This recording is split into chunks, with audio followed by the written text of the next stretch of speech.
سب سے پہلی بات تو یہ ہے کہ جب پارلیمنٹ سیشن میں ہے تو سینٹرل گورنمنٹ جو ہے پارلیمنٹری سپریمیسی اور پریویلیجز کے خلاف یہ کام کرتے ہوئے میڈیا کو انفارم کر رہی ہے اور پارلیمنٹ کو انفارم نہیں کر رہی ہے۔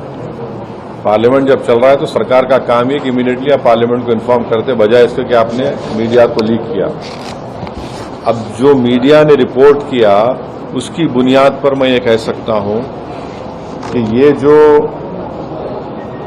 پروپوز امینڈمنٹس ہے میڈیا میں جو لکھا گیا ہے وہ اس بات کو بتاتا ہے کہ مودی حکومت وقف بورڈ کی اٹانومی کو چھیننا چاہتی ہے اور وہ انٹرفیئر کرنا چاہتی ہے واقف کے منشے کے خلاف کہ کس طرح سے اس وقف کی پراپرٹی کو چلایا جائے اور یہ خود فریڈم آف ریلیجن کے خلاف ہے، نمبر 1۔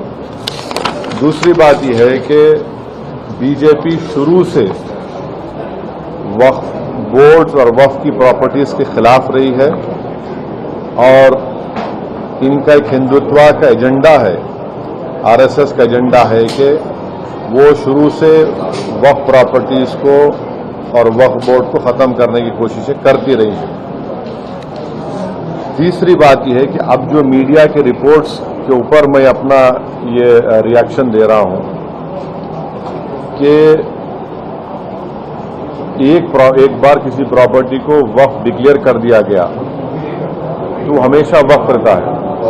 تو وقف ایکٹ جو ہے 54 کا ہے اور 96 کا ہے، جو 96 کے ایکٹ تو 2013 میں امینڈ کیا گیا، وہ سروے کمشنر کو پاورز دیتا ہے اور سروے کمشنر کو اپوائنٹ کون کرتی ہے؟ State government. تو سروے کمشنر وقف پراپرٹیز آئیڈینٹیفائی کرتا، اس کے بعد لسٹ آف وقف پریپیئر ہوتی ہے سروے کمشنر کی طرف سے اور وہ سروے کمشنر جو اسٹیٹ گورنمنٹ کا اپوائنٹی ہے اس کو اسٹیٹ گورنمنٹ کو بھیجاتا اور state government gazette notification issue کرتی ہے۔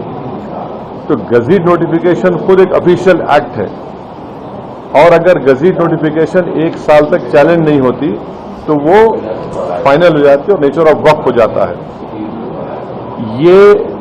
اس کو یہ لوگ چینج کرنا چاہتے ہیں، یعنی جو پہلے سے وقف ہو چکی ہیں پراپرٹیز اب دوبارہ ان کو اسٹیبلش کرنا پڑے گا کہ یہ وقف ہے، یہ امپاسبلٹی ہے۔ دوسری بات یہ ہے کہ گزٹ کا جو کنکلوسیو نیچر ہے اس کو آپ ڈائلیوٹ کرنا چاہ رہے ہیں۔ مانیے اب کئی لوگ وقف کی پراپرٹیز میں انکروچرز ہے، انلیگل طریقے سے وہاں پر ہے، تو ان کو ایک موقع مل جائے گا کہ وہ وقف پراپرٹیز کو بولیں گے کہ ہماری پراپرٹی وقف کی پراپرٹی نہیں ہے۔